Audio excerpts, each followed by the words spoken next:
Hello students, welcome to TSN School Class 12 Mathematics Introduction and Examples of Exercise 13.2 Part 2 we are discussing. Multiplication theorem of probability हमने देखा था students, उसी को continue करते हुए आगे हम देख रहे हैं. Next topic is independent events. So दो इवेंट्स को हम इंडिपेंडेंट कब कहेंगे? So E and F are two events such that probability of occurrence of one of them is not affected by occurrence of the other. यानी एक के होने से जब दूसरे की प्रोबेबिलिटी पे फर्क नहीं पड़ता है तो ऐसे दो इवेंट्स क्या कहलाते हैं? Independent events. चाहे ई के होने से एफ पे फर्क नहीं पड़ना चाहिए और एफ के होने से ई की प्रोबेबिलिटी पे कोई फर्क नहीं पड़ना चाहिए, तो such two events are known as independent events. So probability की डेफिनेशनल फॉर्म में हम इसको क्या कहेंगे? डेफिनेशन 2 क्या कहती है? Two events E and F are said to be independent if P of F upon E, यानी conditional probability of F given that E occurred, E हो चुका है तो भी F P of F upon E जो है वो P of F के बराबर ही आना चाहिए. यानी एफ की प्रोबेबिलिटी पे ई के होने से कोई फर्क नहीं पड़ना चाहिए. या P of E upon F में निकालती हूँ, यानी कंडीशनल प्रोबेबिलिटी ऑफ ई जबकि एफ हो चुका है तो वो किसके बराबर आना चाहिए? पी ऑफ ई के. यानी एफ की कंडीशनल प्रोबेबिलिटी पे ई के होने से कोई फर्क नहीं पड़ना चाहिए और ई की कंडीशनल प्रोबेबिलिटी पे एफ के होने से कोई फर्क नहीं पड़ना चाहिए. वो किसके इक्वल आएगी? पी ऑफ एफ की कंडीशनल प्रोबेबिलिटी एफ के इक्वल आएगी और जो ई की कंडीशनल प्रोबेबिलिटी है स्टूडेंट्स वो मेरी किसके इक्वल आएगी? पी ऑफ ई के इक्वल आएगी. तो इस केस में ये जो ऐसे दो इवेंट्स हैं, ऐसे दो इवेंट्स को हम क्या कहेंगे स्टूडेंट्स? कि ये जो मेरे दोनों इवेंट्स हैं ये कैसे इवेंट्स हैं? इंडिपेंडेंट इवेंट्स हैं. सो नेक्स्ट डेफिनेशन इज, इसी को अगर हम प्रूफ के फॉर्म में देखिए कि हमको मैथमेटिकली हम कैसे बताएंगे. सो हम कहेंगे let E and F be two events associated with the same random experiment. यानी एक ही एक्सपेरिमेंट के दो इवेंट्स हो रहे हैं ना, मतलब द सेम सैम्पल स्पेस के दो इवेंट्स है. एक ही सैम्पल स्पेस है जिसपे हम क्या कर रहे हैं? दो इवेंट्स को स्टडी कर रहे हैं. ये एक ही सैम्पल स्पेस है जिसके दो इवेंट्स हैं, एक ई और एक F. Then E and F are said to be independent. उस केस में हम क्या कहेंगे? ई और एफ को हम क्या कहेंगे?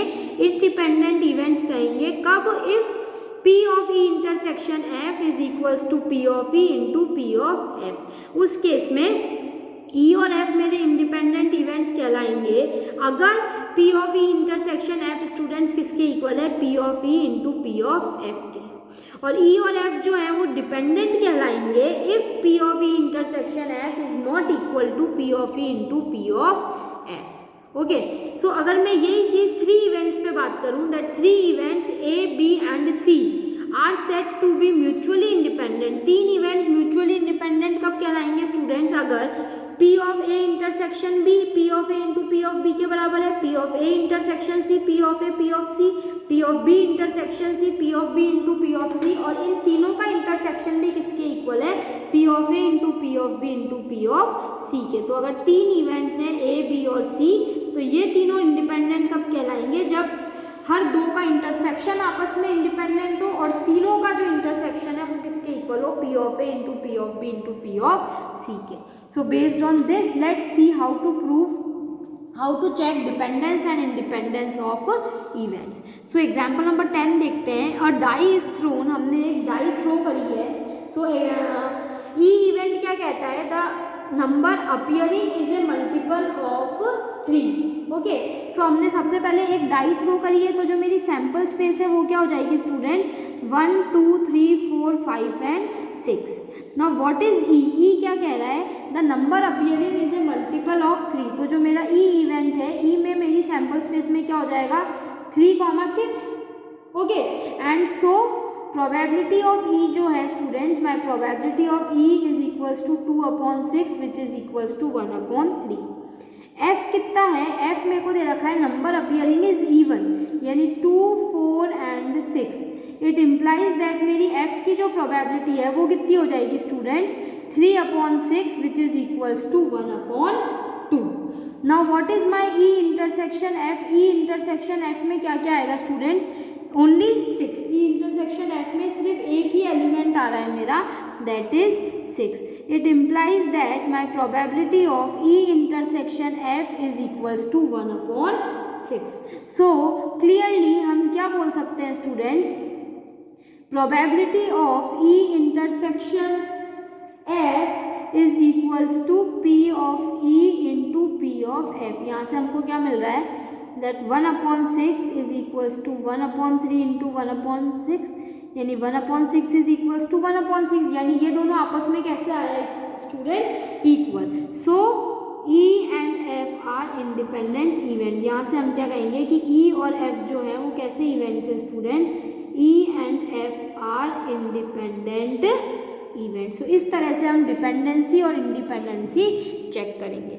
इसी तरह से एन अनबायस्ड, एग्जाम्पल नंबर 11 कहता है N unbiased dice is throne twice, twice फेंक रहे हैं, यानी जो सैम्पल स्पेस है उसमें 6 की पावर 2, यानी टोटल कितने आउटकम्स होंगे स्टूडेंट्स, 36 आउटकम्स होंगे। ओके, नाउ ए क्या डिनोट करता है, odd number on the first throw. तो फर्स्ट थ्रो पे ऑड नंबर आए, यानी 1 1 1 2 से लेके 1 6 वाले सारे केस आएंगे। फिर 2 नहीं आएगा, यहाँ पे 3 1 3 2 से लेके 3 6 वाले सारे केस आएंगे। देन 4 नहीं आएगा एंड 5 1 5 2 से लेके 5 6 वाले जितने भी केस है स्टूडेंट्स वो सारे केस आएंगे। तो ये तो मेरा क्या हो गया, इवेंट ए हो गया। ओके, सो यहाँ से हम देखते हैं कि प्रोबेबिलिटी ऑफ ए कितनी हो गई, 6 6 6 6 1 जा 6 6 2 जा 12 एंड 6 3 जा 18। सो ए के होने की प्रोबेबिलिटी कितनी हो गई students, 18/36 which is equals to 1/2। And B number क्या कहता है, odd number on the second throw. Second throw पे हमेशा क्या आना चाहिए स्टूडेंट्स, ऑड नंबर आना चाहिए। तो सेकंड थ्रो पे ऑड नंबर आए, इसका मतलब दैट फर्स्ट थ्रो पे कुछ भी आ सकता है, but on the second throw you must have to take only the odd number. So इस केस में हमारे पास क्या क्या बन जाएंगे, सपोज मैं 1 1 से शुरू करती हूँ, तो 1 1 आएगा, फिर 1 3 आएगा, फिर 1 5 आएगा, फिर इसी तरह से 2 1 2 3 2 5, सिमिलरली 3 1 3 3 3 5 4 1 4 3 4 5, बिकॉज जो सेकंड थ्रो है वो मेरे क्या आने चाहिए, ऑड, यानी 5 1 5 3 and 5 5 and my 6 1 6 3 and 6 5।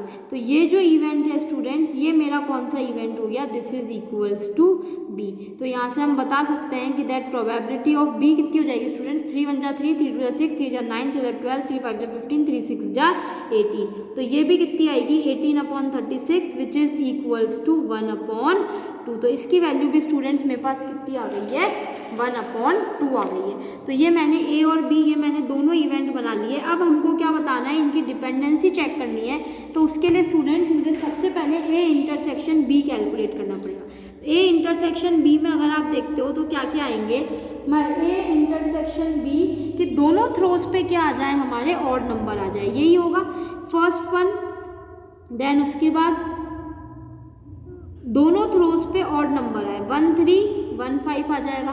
Okay, फिर उसके बाद नेक्स्ट जो है 2 वाला नहीं आएगा।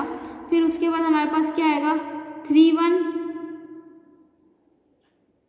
3 3 3 5, और एक हमारे पास आएगा 5 1 5 3 एंड 5 5। तो ये जो मेरा सेट है स्टूडेंट्स, ये सेट मेरा क्या हो गया, A intersection B. So this is my A intersection B which implies that probability of A intersection B is equals to 9/36 which is equals to 1/4। Now यहाँ से हम कह सकते हैं कि that P of A into P of B अगर मैं करती हूँ तो वो कितना आ रहा है students, 1/2 into 1/2 which is equals to 1/4। So which is equals to P of A intersection B. So clearly P of A intersection B is equals to P of A into P of B. So A and B are independent events. So A and B are, हम यहाँ से क्या कह सकते हैं कि A and B जो है वो हमारे कैसे इवेंट्स हैं स्टूडेंट्स, इंडिपेंडेंट इवेंट्स हैं। सो A and B are independent event. components. Clear है? So we will continue more examples in our next class. Till then students, go study well through all these. Thank you.